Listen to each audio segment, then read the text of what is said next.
गाजियाबाद में उप मुख्यमंत्री ब्रजेश पाठक ने तिरंगा कार्यक्रम में हिस्सा लिया। इस दौरान उन्होंने भीमराव अंबेडकर की मूर्ति पर साफ सफाई की, साथ ही बीजेपी कार्यकर्ताओं को संबोधित भी किया। इस दौरान बीजेपी के तमाम कार्यकर्ता कार्यक्रम स्थल पर मौजूद रहे। उप मुख्यमंत्री ब्रजेश पाठक ने पत्रकारों से बातचीत करते हुए कहा कि सपा के डीएनए में गुंडाई और अराजकता भरी पड़ी है। ब्रजेश पाठक ने कन्नौज में नाबालिग लड़की के साथ दुष्कर्म के प्रयास करने वाले सपा नेता का नाम सामने आया है। सपा नेता नवाब सिंह यादव सपा प्रमुख अखिलेश यादव का करीबी बताया जा रहा है। इस तरह की बातें जो हैं वो उनके द्वारा कही गई। अभी गाजियाबाद में कई कार्यक्रम हैं। अभी हम अपनी जो तिरंगा यात्रा 15 अगस्त तक चलेगी, उसके कार्यक्रम में हम स्वच्छता अभियान में भी जाएंगे। बाबा साहब भीमराव अंबेडकर की मूर्ति पर स्वच्छता अभियान चलाया जाएगा और नोएडा में भी कई कार्यक्रम हैं। आज दिन भर हम अपने सभी साथियों के साथ, अपने जो हमारे ऑफिसर्स हैं, हमारे साथी हैं, सबके साथ दिन भर कार्यक्रम में गाजियाबाद और नोएडा में ही रहने वाले हैं। सर, कोलकाता में डॉक्टर्स की हत्या का आज देखिए बहुत ही दुखद है और इस दुख की घड़ी में हम अपने चिकित्सकों के साथ खड़े हैं। हर स्थिति में बच्चे के परिवार को न्याय मिलेगा और हमारी ईश्वर से प्रार्थना है कि ऐसे दरिंदों को ऐसी कड़ी से कड़ी सजा मिले कि आने वाली पीढ़ियों की दरिंदगी करने वाले पीढ़ियों की भी रूह कांप जाए। आप देखेंगे इस दिशा में पूरा देश पीड़ित परिवार के साथ खड़ा है। सर, फूलपुर सीट पे कांग्रेस और बीजेपी समाजवादी पार्टी दोनों सीटों के लिए हक जता है। अभी जैसे जैसे चुनाव पास आएगा हम उपचुनाव के संबंध में बात करेंगे और उपचुनाव में भारतीय जनता पार्टी अपने कार्यकर्ताओं को साथ लेकर के मैदान में है। आप देखेंगे सभी सीटों पर भारतीय जनता पार्टी प्रचंड बहुमत से जीत दर्ज करेगी। सर, डिंपल यादव का पूर्व पीआरओ जो है वो रेप के नाबालिग के साथ रेप केस में गिरफ्तार किया गया है। नवाब अभी सोशल मीडिया के माध्यम से मुझे पता चला है समाजवादी पार्टी का जो डीएनए है वो हमेशा गुंडई, अराजकता, खासकर बहु गाजियाबाद में स्कूल बसों के कारण होने वाले हादसों पर अंकुश लगाने के लिए परिवहन विभाग ने कार्रवाई शुरू कर दी है। परिवहन विभाग ने 226 बसों का परमिट निरस्त कर दिया है। वहीं 127 बस परिवहन विभाग के रडार पर है। संभागीय परिवहन अधिकारी प्रशासन राहुल श्रीवास्तव ने बताया कि उनके यहाँ पर 1493 बस पंजीकृत हैं, जिनमें से 353 बस अनफिट थी। उन्होंने बताया कि एनजीटी के नियमों के अनुसार डीजल वाहन 10 साल और पेट्रोल वाहन 15 साल चल सकता है। दिल के बाद 226 बसों का पंजीकरण निरस्त कर दिया गया है। बाकी बचे हुए 127 वाहनों में से 34 ने फिटनेस कर दिया है और बाकी को नोटिस जारी कर दिया गया है। सर, बसें चिन्हित की गई हैं स्कूल की, कितनी बसें हैं और क्या उन पे कार्रवाई की जा रही है? नमस्कार, मैं राहुल श्रीवास्तव, एआरटीओ प्रशासन गाजियाबाद। मुख्यालय से प्राप्त रिपोर्टों के अनुसार हमारे यहाँ पे 1494 बसें पंजीकृत हैं, जिसमें से जो हमारे पास रिपोर्ट आए 353 व्हीकल जो थी वो अनफिट थे। 353 व्हीकल में जैसे कि यहाँ पे एनजीटी के मानक लागू है, डीजल वाहन यहाँ पे 10 साल और पेट्रोल वाहन 15 साल से ज्यादा यहाँ पे प्ले नहीं कर सकते। उस तरीके के वाहन हमारे यहाँ पे 226 वाहन थे, जिनके मैंने पंजीयन निलंबित कर दिया है और इनको 3 महीने के बाद इनका मैं पंजीयन निलंबित कर दूंगा। 3 महीने के बाद पंजीयन निरस्त मैं कर दूंगा। और जो बचे हुए 126 वाहन है, 126 वाहन में 34 वाहनों ने हमारे फिटनेस करा दिया है। बाकी वाहनों को हमने नोटिस भेज दिया है, यथाशीघ्र वो लोग यहाँ पे फिटनेस करा लेंगे। सर, जो 226 बसें चिन्हित की गई हैं उनके क्या कारण, उनमें कमियां क्या हैं? उनमें जो मुख्य कमी थी कि वो मॉडल कंडीशन के अंतर्गत थे। जैसा कि हमने बताया कि एनजीटी मानकों में एनसीआर में 10 साल से ज्यादा कोई भी डीजल वाहन नहीं चल सकती। अब सर, जितनी भी बसें चलेंगी मतलब वो परमिट के साथ चलेंगी? सारी बसें जो हैं, बाकी सारी बसें हमारी परमिट शुदा है। मुजफ्फरनगर नेशनल हाईवे पर आज सुबह अनियंत्रित ट्रक की टक्कर से बाइक सवार दंपति की जल्दी से मौत हो गई। जानकारी के अनुसार सुबह करीब 8:30 बजे थाना क्षेत्र नई मंडी के अंतर्गत NH58 पर बिलासपुर कट के पास एक ट्रक द्वारा मोटरसाइकिल सवार पति पत्नी को टक्कर मार दी गई, जिसमें मोटरसाइकिल सवार ट्रक के नीचे फंस गए और ट्रक अनियंत्रित होकर सड़क के किनारे पेड़ से टकरा गया, जिसमें शॉर्ट सर्किट की वजह से आग लग गई। आग लगने के कारण ट्रक के नीचे फंसे पति पत्नी जो है उनकी मृत्यु हो गई। सूचना पर थाना नई मंडी पुलिस तत्काल मौके पर पहुंची और फायर ब्रिगेड की सहायता से आग बुझाकर शव को ट्रक के नीचे से बाहर निकाला है। मोहम्मद आसिफ, ग्राम प्रधानपति बिलासपुर। क्या पूरा हादसा है? अब ये घटना अभी लगभग 1-1.5 घंटे पहले की है, बिलासपुर जोली रोड कट। ये दो पति पत्नी थे जो यूपी पुलिस में कांस्टेबल है, जो एक बहुत ही दुखद घटना है। जो कि रेते का ट्रैक्टर जा रहा था, उसने बहुत ही और स्पीड से था, गाड़ी वालों को बचाने के चक्कर में गाड़ी वाले ने उसे अपनी चपेट में ले लिया, जबकि पति पत्नी दोनों मौके पे ही ऑन द स्पॉट ख़त्म हो गए। ये बहुत ही एक दुखद घटना है और कई बार ग्रामवासियों ने डेली की ये हादसा चलता रहता है। पुल की डिमांड कर ली, लेकिन प्रशासन पर कोई प्रभाव नहीं पड़ता। जिस दिन कोई हादसा हो जा उस दिन सबके याद आ जा कि पुल आवश्यक है, लेकिन कई बार हमने मिल भी लिया MP साहब से भी, लेकिन कभी कोई आज तक इसमें कोई शुरुआत नहीं हुई। कब से मांग की जा रही है? तो कई सालों से चल रही है, डेली तीसरे दिन कोई ना कोई हादसा होता रहता है।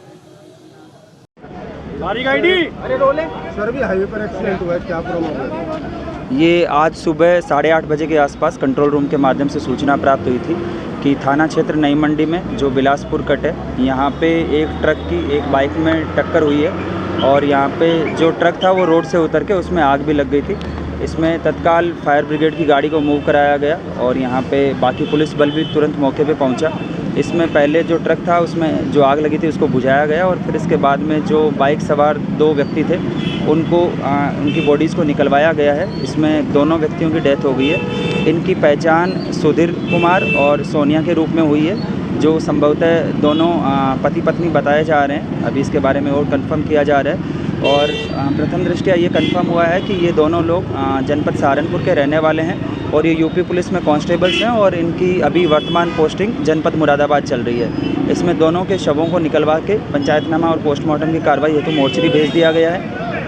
इनके परिजनों को भी सूचना कर दी गई है और जो इनका पोस्टिंग का स्थान है मुरादाबाद, वहाँ पे भी कंट्रोल के माध्यम से इनको सूचना दे दी गई है। इसमें जो अग्रिम विधिक कार्रवाई है वो अमल में लाई जा रही है। ट्रक अभी इसमें मौके पे कब्जे में हिरासत में ले लिया गया है। जो ट्रक ड्राइवर और जो उसमें अन्य सहचालक वगैरह है वो मौके से फरार होने में कामयाब हो गए थे। उनके लिए भी लगातार शीघ्र अभी टीम बना के और उसमें दबिश दी जाएगी, उनकी भी शीघ्र गिरफ्तारी की जाएगी। कारण क्या माना जा रहा है?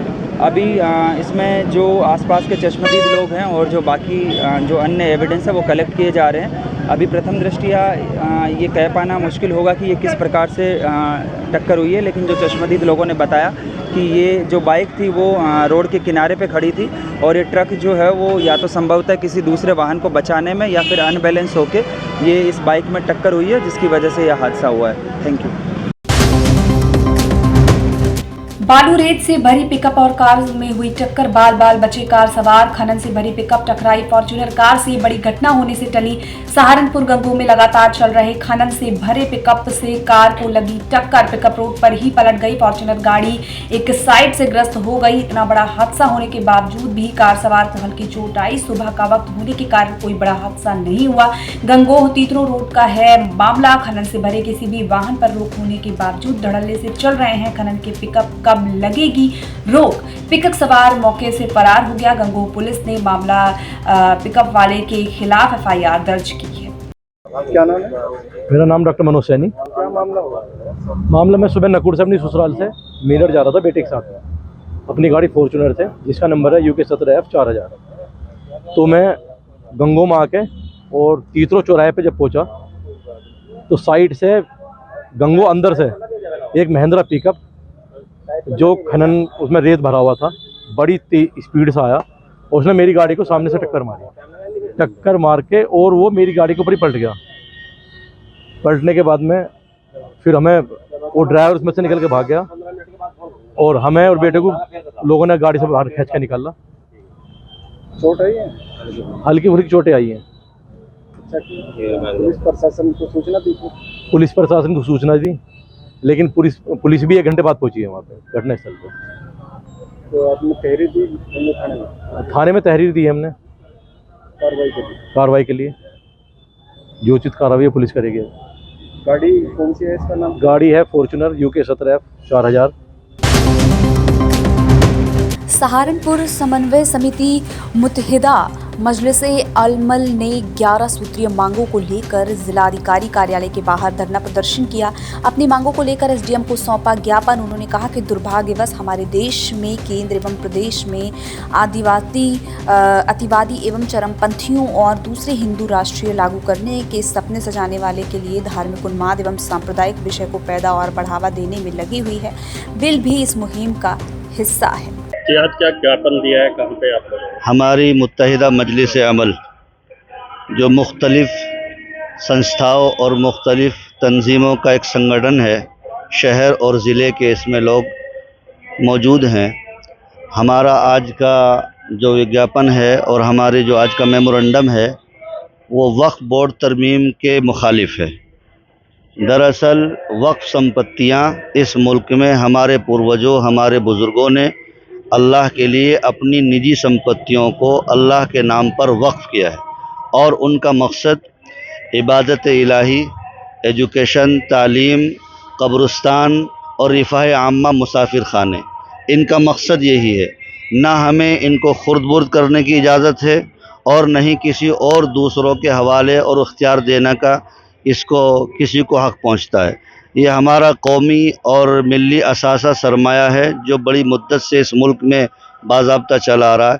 इस वक्त मुल्क में मौजूदा साहिब इक़्तिदार हुकूमत की नज़रें वक्फ बोर्ड के तई सही मालूम नहीं होती, लिहाजा वो कुछ इख्तियारात इसके दीगर कमेटियों को देना चाहते हैं या वक्फ बोर्ड की कमेटियों में दूसरे लोगों को शामिल करके इसके तक़द्दुस को पामाल करना चाहते हैं। जब दूसरी धार्मिक कमेटियों में दीगर मज़ाहिब और दीगर धर्मों के लोग शामिल नहीं किए जा सकते, तो हमारी वक्फ बोर्ड कमेटियों में हमारे दीगर मुस्लिम भाइयों को शामिल करके या तो ये एक नफ़रत का गेम है या ये सीधा एक पॉलिटिकल मसाला है। तो हम बिल्कुल इसके हक़ में नहीं हैं, इसकी मुखालिफत करते हैं और इसके तहफ़्फ़ुज़ को यकीनी बनाने के लिए गवर्नमेंट से ये मांग करते हैं कि जहाँ वक्फ संपत्तियाँ हैं, चाहे वो मुसलमानों के कब्ज़े में हो, ये दीगर भाइयों के कब्ज़े में हो, या सरकार के ख़ुद अपने कब्ज़े में हो, उन तमाम कब्ज़ों को कब्ज़ा मुक्त कराया जाए और जो वक्फ का एक निज़ाम है उसको साफ़ और शफ़ाफ़ बना जाए। यही मेरा कहना है। हमारे दीगर साथी हैं, हाफिज़ उवैस साहब कुछ ये भी फरमाएंगे।